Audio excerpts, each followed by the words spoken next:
dia a todos. Bom dia. Houve um tempo que falavam que dá o microfone para o Oswaldir, para a Ira e para mim era um perigo. Ainda mais porque estamos começando um pouquinho atrasados, né? É bom ser o primeiro, mas tem as desvantagens também, né? Quando a gente não é o primeiro, a gente vê os exemplos dos outros e tenta copiar algumas coisinhas. Então eu peço desculpas de antemão se a primeira guardiã não cumprir tão bem com as suas expectativas. Mas eu creio que palavras nossas de nada tem valor se o Espírito Santo não está por trás e soprando aos nossos ouvidos. Às vezes fazemos um sermão, o meu só tem 2 folhas, então, e empenhamos toda a nossa sabedoria e escrevemos ali nossas palavras muitas vezes, mas na hora o Espírito Santo pode transformar se a gente se entregar nas mãos dele. Vamos orar? Querido e amado Pai que estás nos céus, nós estamos felizes por estarmos aqui na sua santa casa de oração. Obrigada, Pai querido, pelas pessoas que estão aqui presentes e por aquelas que estão a caminho e por aquelas que também não puderam comparecer. Por favor, Senhor, venha ungir os meus lábios, querido Espírito Santo, venha soprar aos meus ouvidos e me fazer lembrar de que Tu estás no comando de tudo. Em nome de Jesus. Amém. Amém. Amém. Eu tenho uma foto para colocar aqui que eu acho que muitas das mães de filhinhos pequenos vão se identificar. Quem é que se identifica? Quem tem mais de 2 filhos? Quem tem mais de 1? Olha só, gente, que exemplo de mãe. Um garradinho aqui, outro garradinho ali. Cada um reclamando e pedindo alguma coisa, né, Dani? Uma quarta-feira normal na sua vida, né? Pois é. Pode tirar. Já impactou um pouco. Se formos olhar com os olhos da vida normal, sem tirar a vida espiritual, essa cena é horripilante, né? Essa cena é desgastante, é estressante. E muitas vezes, como mães, perdemos um pouquinho o fio da meada e nos desesperamos. Mas, para nós cristãs, ser mãe não é simplesmente o nome mãe, é ser também uma guardiã. E eu estava pesquisando sobre o que ser guardiã. Tem muitas explicações de ser uma guardiã. Essa que eu peguei aqui diz o seguinte: os guardiões enxergam o que precisa ser feito antes das outras pessoas e fazem tudo o que for possível para que essas tarefas sejam cumpridas com proteção e cuidado. Bom dia, minha amiga.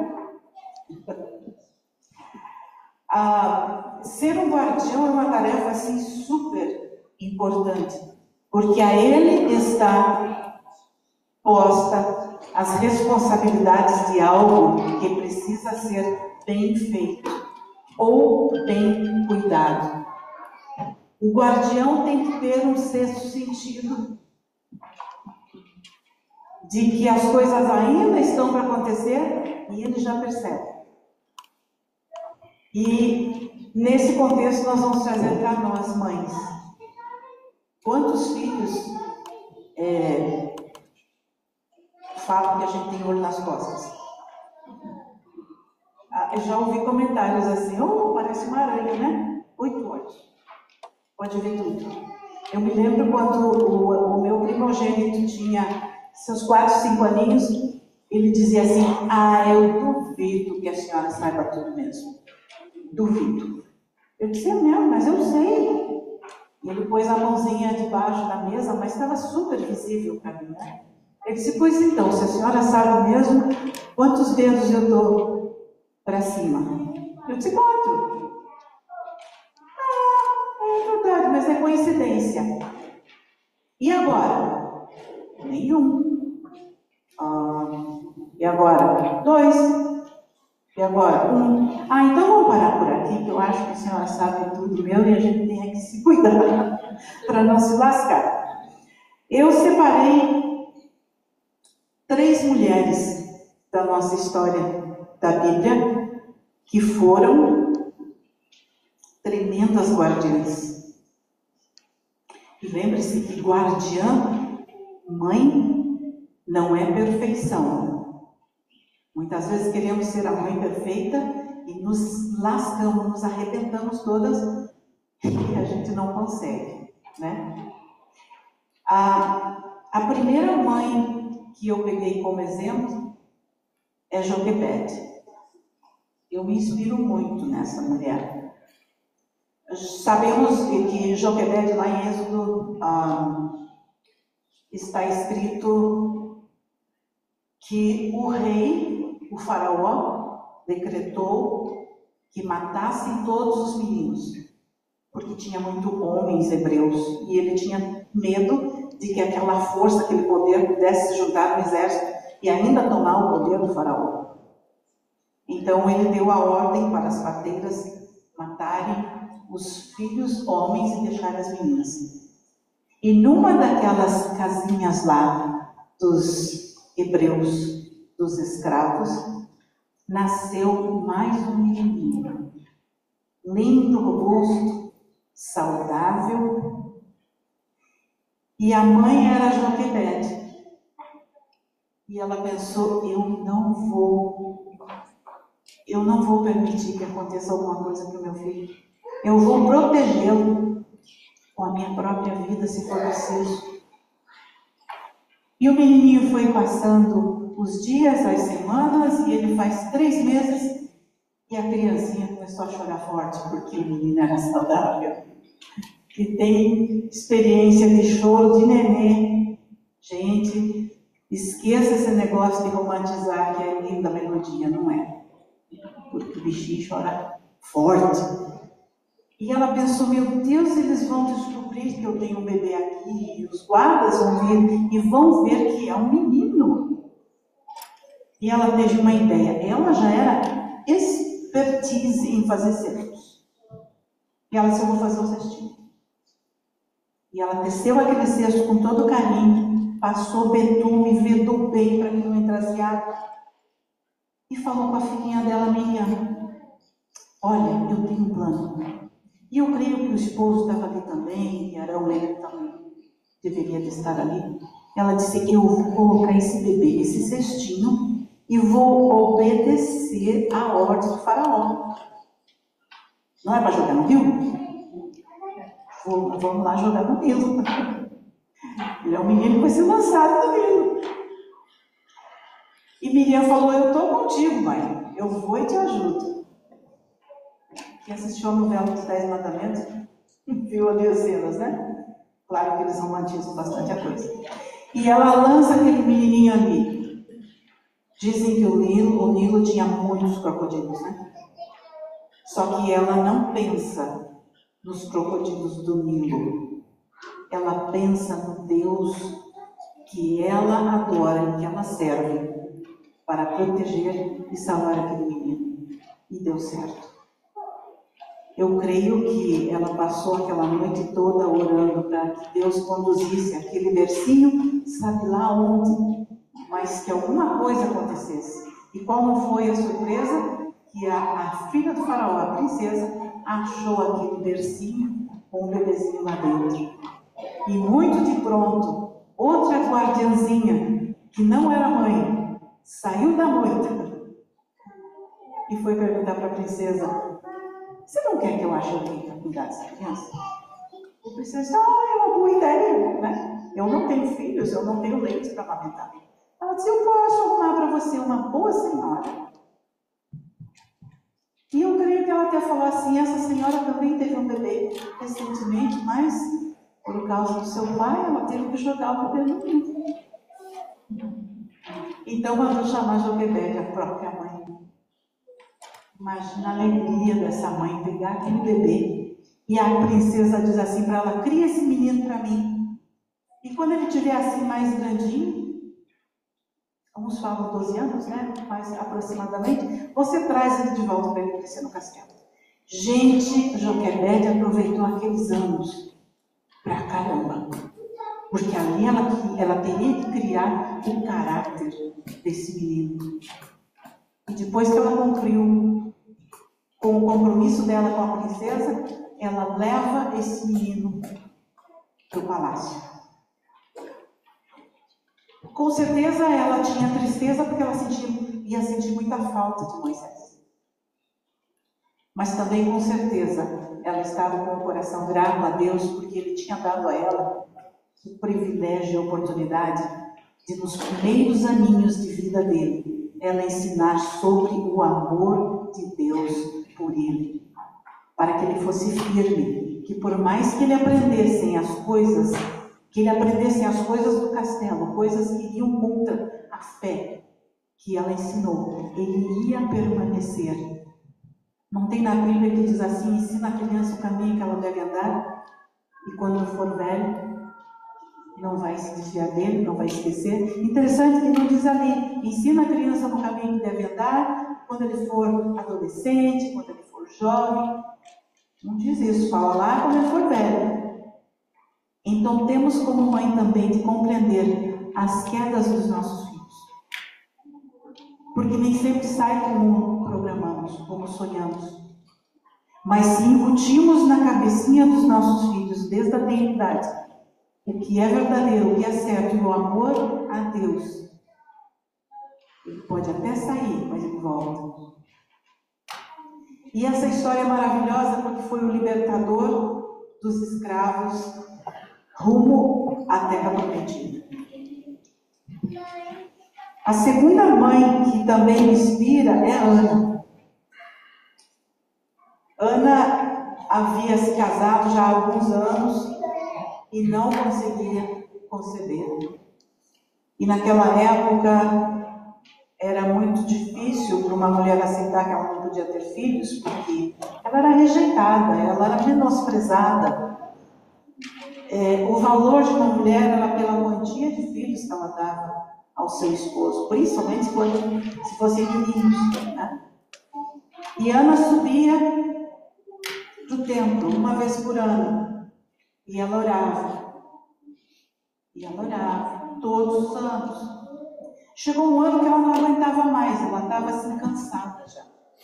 E ela decidiu rasgar o coração dela. E ela não percebe e não está nem aí se tem gente olhando ou não. Ela se ajoelha e começa a orar em voz alta. E ela pede ao Senhor um milagre. E o profeta olha para ela e diz assim, o que é isso, mulher? 10 horas da manhã você já está com a cara cheia de vinho. Você está bêbada? Ela diz, não, eu não estou bêbada, eu só tenho um pedido a fazer, e é o meu coração que eu estou rasgando aqui, porque eu quero ter um filho. E o profeta, comovido, Deus falou imediatamente com ele, e ele disse assim, então vai para casa que você vai ter um filho. E ela levanta dali, enxuga as lágrimas, e eles vão para casa contentes, ela vai feliz. Por mais que Penina enchia as paciências dela, mas ela tinha no coração dela aquela esperança, eu vou ter um filho. E Deus vai cumprir em mim essa promessa. E no próximo ano, quem estava com o bebezinho? Ana. E nasceu Samuel. E Ana tinha feito uma promessa de que se o Senhor lhe agraciasse com um filho, ela ia dedicar este filho totalmente a ele. Somos mãe corujas, né? Às vezes a criança pede, eu quero ir ali brincar um pouquinho na casa do amiguinho, e a gente diz, não pode. Lá não pode. Lá eles não creem muito no que a gente crê aqui. Então é perigoso. Você tem que ficar aqui na nossa redoma. E ano que fez? Eu acho que foi a tonteira mais grande da vida. Pensando com os nossos olhos humanos, né? Ela amamenta Samuel. E por volta dos 3 aninhos, 4, creio, ela começa desde a tenridade a ensinar o amor e as leis. Ensinar este menino a crescer com graça aos olhos de Deus. Ensinar esse menino a ser perseverante, não importa a situação que ele passasse. Muitas vezes a gente ensina uma criança pequenininha, a gente diz, ai, que tempo perdido, né? Eles não assimilou nada. Fizeram tudo ao contrário. Não, gente. A mente de uma criança é muito poderosa. Às vezes a gente acha que eles não estão aprendendo e eles estão aprendendo muito. Eles estão absorvendo uma esponja, né? E ela, no ano seguinte, ela não foi ao templo e no outro também não. E ela só decidiu ir ao templo quando ela viu que o menino Moisés, que o menino Samuel, o Moisés já estava lá, né? Que o menino Samuel já podia viver sem os cuidados de bebês. E eu acho, aí que está o ponto que eu acho assim incrível dela. Ela leva para casa do profeta Eli. Quem que era o profeta Eli? Como pai, era danadinho, né? Tinha os filhos terríveis, que desonravam, que comiam das carnes sagradas, que faziam coisas horríveis dentro do templo. E eu não sabia disso, porque a fama deles corria, dos filhos dele. E mesmo assim ela creu que no que ela ensinou para o pequeno Samuel, ia ali perdurar e proteger ele de se contaminar. E ela leva aquele menininho e fala, aqui está a minha promessa. Eu prometi, eu trouxe ele aqui, ele vai viver no templo, ele vai ser um sacerdote ou um profeta. E todos os anos ela levava uma capinha nova para ele. E a obediência desse menino. Com certeza ele sentia saudade da mamãe, porque ela sempre estava apegada a ele, ensinando tudo o que ela podia, naqueles anos, poucos anos que Samuel viveu com ela. Mas ele também sabia da obediência, porque ela contou para ele que ele era uma pessoa dedicada ao Senhor. Tanto é que ele era obediente, que quando ele escutou a primeira chamada do Senhor, ele acordou e foi correndo no quarto de Eli. O Senhor me chamou? Ele disse, não, pode deitar. E foi a segunda e a terceira vez. E ele percebeu que o chamado era de Deus para ele. Essa mulher foi tão agraciada que ela teve mais 5 filhos. 3 meninos e mais 2 meninas. Ela que achava que nunca ia poder ser mãe, conseguiu. A terceira mulher é Maria. Maria, mãe do nosso Salvador, agraciada, que era uma adolescente, mas com certeza ela também teve uma mãe guardiã, que a ensinou nos caminhos certos que ela deveria caminhar. Ela foi submissa e não titubeou. E ela aceitou o anúncio do anjo que ela ia carregar um filho no seu ventre. E ele seria gerado pelo Espírito Santo. Poderia no plano da salvação, porque o plano da salvação, o objetivo era a morte. Ele morreu por nossos pecados. Ele poderia aparecer assim, tipo já uma vaz, né? Eu acho que seria até mais impactante se Jesus aparecesse assim do nada e o povo começasse a ver as maravilhas que ele fez em 3 anos ali. E cumprido com a missão, ele ia ser crucificado do mesmo jeito. Mas no plano de salvação, ele decidiu ter uma mãe. Olha só a importância de ser mãe. Ele decidiu, eu vou nascer, eu vou ser gerado, eu vou nascer como um bebezinho. Eu vou ser alimentado com o leite dessa mulher. Eu vou sentar no colo dela. E ela vai me ensinar sobre mim, sobre o que eu sou. E Maria foi posta à prova ali. Não deve ter sido fácil para ela. Com certeza teve as fofocas, os mexericos. Com certeza teve os fariseus, os santos, que olhavam para ela e diziam: é meio estranha essa gravidez. É meio esquisito tudo isso. Mas o foco de Maria não era o que o povo falava. O foco de Maria era a educação desta criança. Ela sabia que ele ia ser o rei do universo. Ela sabia que ele ia ser o que tiraria o pecado do mundo pela morte. E mesmo assim, ela tomou o papel dela de mãe e ensinou esse menino.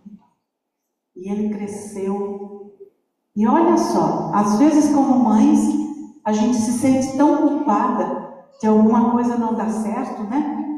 Agora imagina Maria, que gerou o Filho de Deus. Não me esquece o menino? Como é que a gente vai esquecer um filho por 3 dias, gente? Não é estranho? Aí a gente fica se pondo no lugar, né? Se achando mais santo. Poxa, se eu soubesse que eu estava grávida do menino Jesus, tivesse nascido, e eu não ia desagarrar desse menino por nada. Gente, é uma missão do céu. Mas ela estava tão integrada em ser mãe que ela até esqueceu, acho que ela era a mãe do Salvador. E perde o menininho e só vai dar conta 2 dias depois, né? Puxa, cadê o menino? E aí eles voltam e encontram Jesus pregando no templo. Essas mães nos dão... São 3 histórias. E cada uma delas nos dá o exemplo de como ser guardiãs do nosso lar. Não devemos ser somente guardiãs dos nossos filhos. Temos que ser também guardiãs dos nossos esposos. Orar por eles, para que eles também possam ter esta fé que a gente tem, essa segurança que a gente passa para os nossos filhos. Porque Deus fez mãe e pai. Somos obrigados a cumprir essa missão. Claro que o pai está lá fora trabalhando, trazendo sustento, e o nosso dever é mais ali com os filhos, para cuidar deles, para protegê-los, mas o mais importante, para criar neles um amor, a obediência e a fé, que é muito mais importante do que qualquer coisa na vida. É muito mais importante do que um vestido novo que você compra para o seu filho, um sapatinho ou um brinquedo. É você demorar e ter tempo para educar os seus filhos. Eu admiro as mães que trabalham, porque eu também trabalhei. Mas eu tiro o meu chapéu para as que estão em casa trabalhando muito mais. Porque é uma missão, é o full-time job delas ali. E não termina só no dia, né, mãe? Vai pela noite. E, gente, essa ilusão de dizer filho está criado, não tem mais problemas. Minha avó dizia, filho criado, trabalho dobrado. Porque sabe o que? A gente daí não pensa só nos filhos. A gente pensa nos netos. Nunca acaba. A partir do momento que você é mãe, tchau. O seu foco como mãe cristã tem que ser a salvação dos nossos filhos. Eu acho que a próxima foto... Não, uma outra. Essa senhora aqui eu apresento para você, a dona Cassiana Soares de Lima. Dona Cassiana criou 2 netas, uma delas fui eu. E o menininho sentadinho ali, pequenininho, é o Everton, meu filho primeiro, e a priminha dele. A avó Cassiana era uma mulher analfabeta. O sonho da avó Cassiana era saber escrever o nome dela, porque aí, lá no Brasil, eu não sei aqui, mas lá no Brasil eles não consideravam a pessoa analfabeta se ela pudesse dar o nome. E eu me lembro que ela frequentava as aulas do Mobral, que tinha uma escola onde era a escola adventista, 2 noites por semana. E a gente andava 1 hora para ir para essa escola. E lá a professora ensinava os adultos que não sabiam ler e escrever. E eu me lembro que quando a minha avó aprendeu a escrever o nome dela, ela ficou tão feliz. Ela ficou tão contente, porque ela não ia ser considerada mais analfabeta. Minha avó contava as histórias de noite para mim. E eu aprendi a conhecer a Bíblia por causa da minha avó. Ela citava os versos, e a gente aprendia, eu tinha que decorar, e ela citava a passagem. E eu ficava assim, mas como é que ela consegue, né?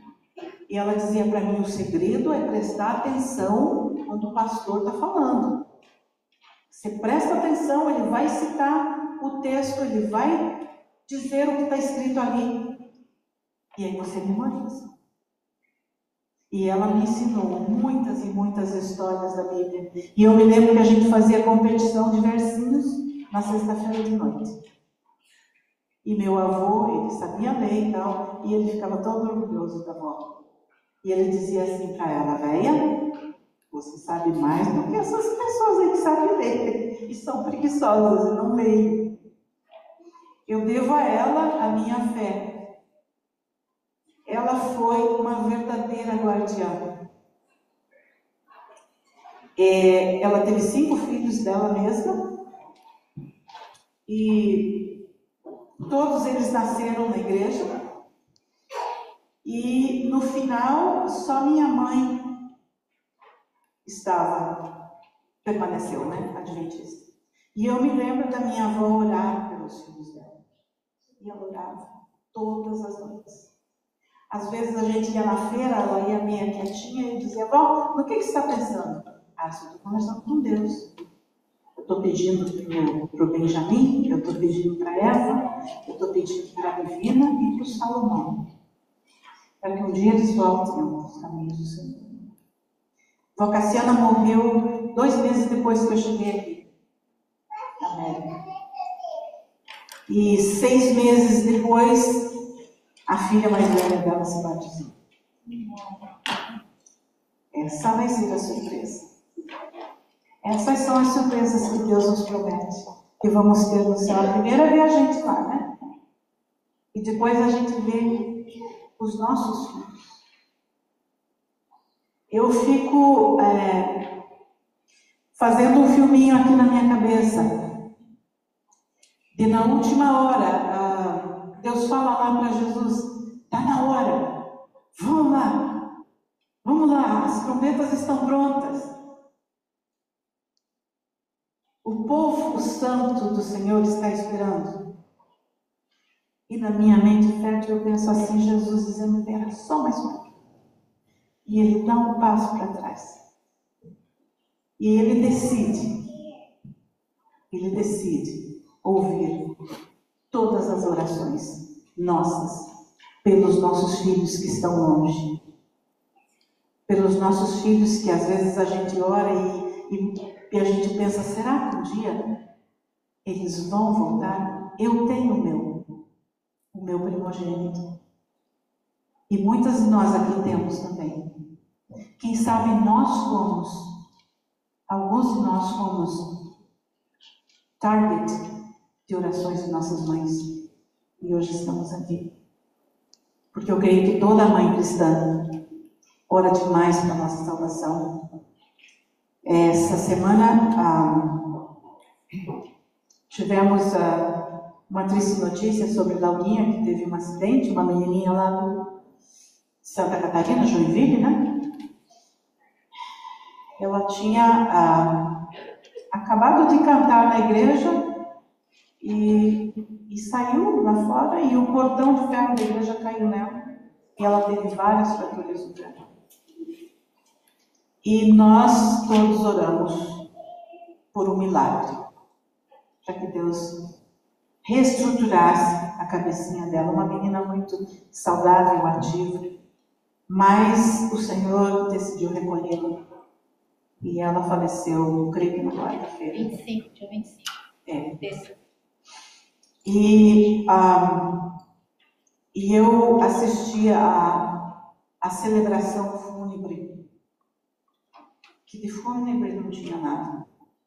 Eu nunca vi uma celebração com tanta música, com tanto hino.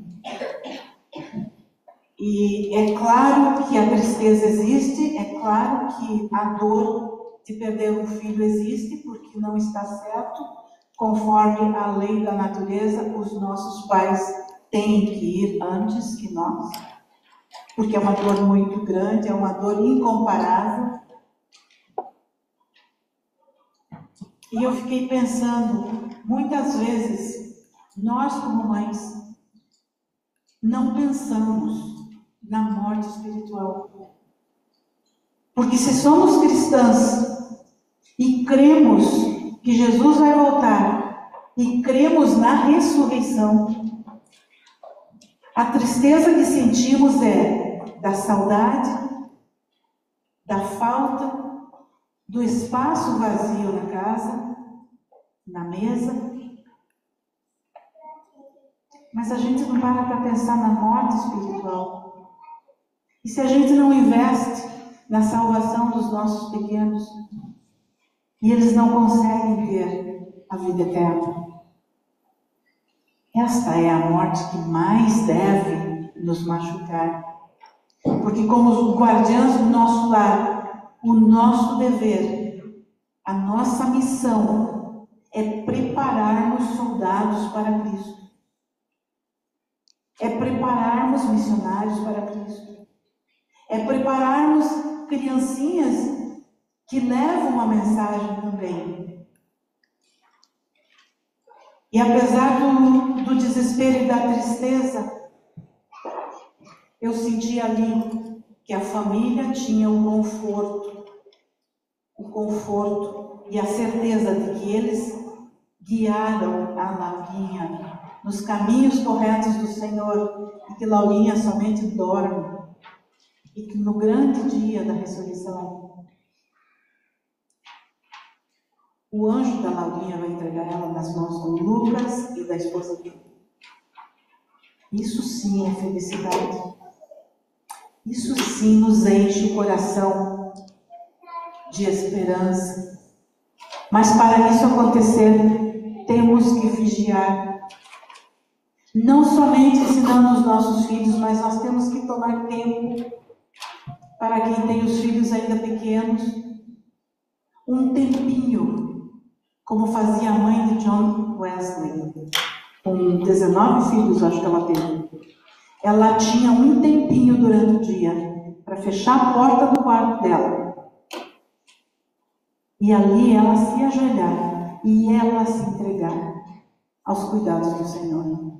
Porque é só Ele que pode nos dar força como mães e como guardiãs.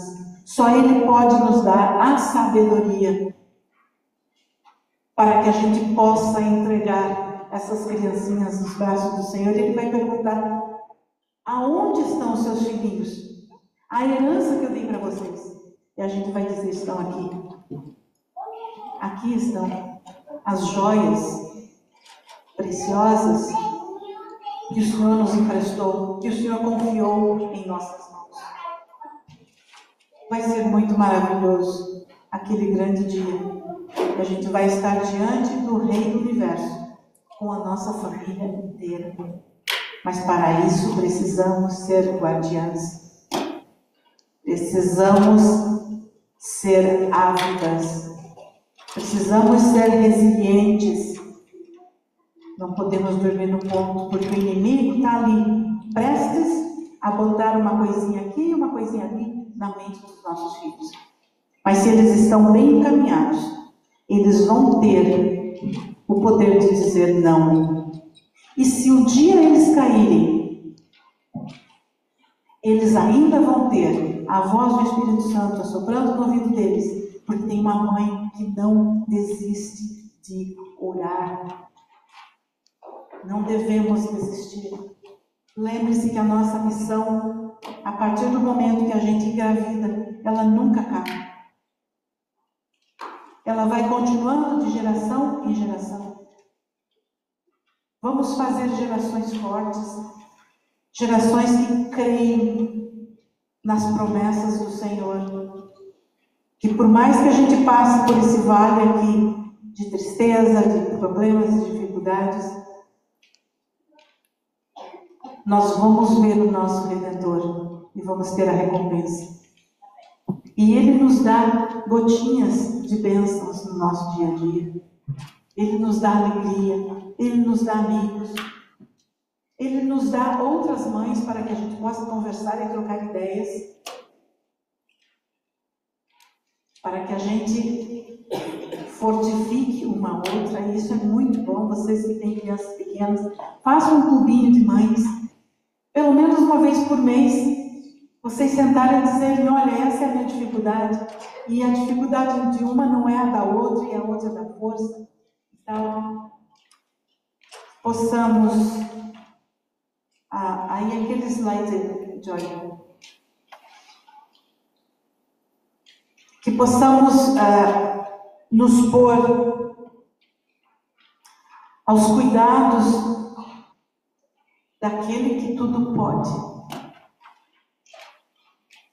para que tenhamos sabedoria e discernimento para educarmos os nossos filhos nos caminhos do Senhor. Se prostrarmos os nossos joelhos, se pedirmos, é o único pedido que Jesus e Deus nunca nega, é o batismo do Espírito Santo. Peça, não se canse de pedir, incomode, e você terá. E você vai poder dizer: ah, Senhor, eu cumpri com a minha missão, como disse Joquebede, Ana e Maria. Como Joquebede, que joguemos os nossos filhos no Nilo, sabendo com certeza que eles não vão se perder, eles não vão perecer. Como Ana, pode mandar os seus filhos para uma escola, para uma universidade, sabendo que você deu o alicerce necessário para ele. E como Maria, que ela também descansa, mas ela vai ressuscitar e vai poder abraçar seu filho no céu, que todas nós possamos ter os nossos pequeninos conosco na eternidade. E olha, leiam o Lar Adventista. Ele é muito bom, ele é maravilhoso. E também tem eu acho que educação da criança, uma coisa assim. Orientação da criança. É muito bom. Se você está ocupadinha, bota no áudio e ouça.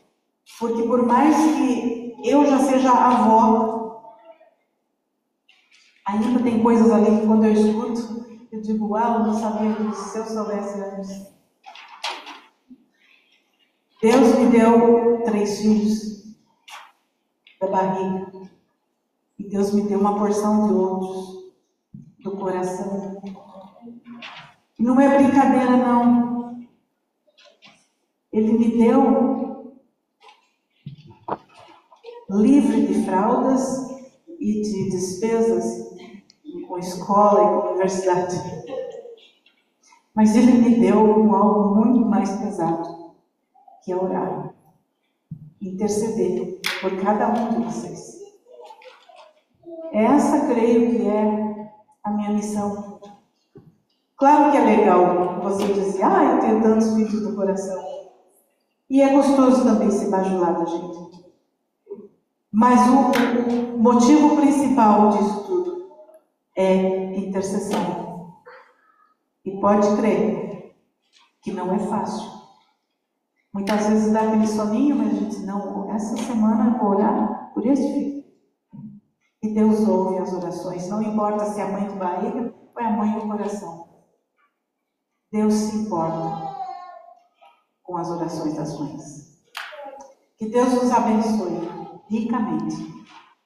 Que possamos ser verdadeiras guardiãs do nosso lar. Que possamos dizer ao Senhor que cumprimos com o nosso dever. E o Senhor vai vir buscar todas as joias preciosas dele. Nossos pais também vão estar lá, nos apresentando. Aqui está o João, o pastor. Levou muita gente também. Tua mãe e teu pai vão ser orgulhosos de você. Não é uma maravilha? Vamos orar? Querido e amado Pai que estás nos céus, nós te damos graças, Senhor, pelo privilégio e pela missão de sermos mães. De sermos mães leões, leoas, de sermos mães dedicadas, de sermos mães que cozinham uma comidinha gostosa para os nossos filhos, mas principalmente sermos as mães guardiãs da vida espiritual de cada um deles. Isso é a coisa mais preciosa. Dá-nos, Senhor, força a cada uma de nós. Abençoa, meu Deus, a cada mãe guardiã que estão aqui presentes, aquelas que estão ouvindo pela internet.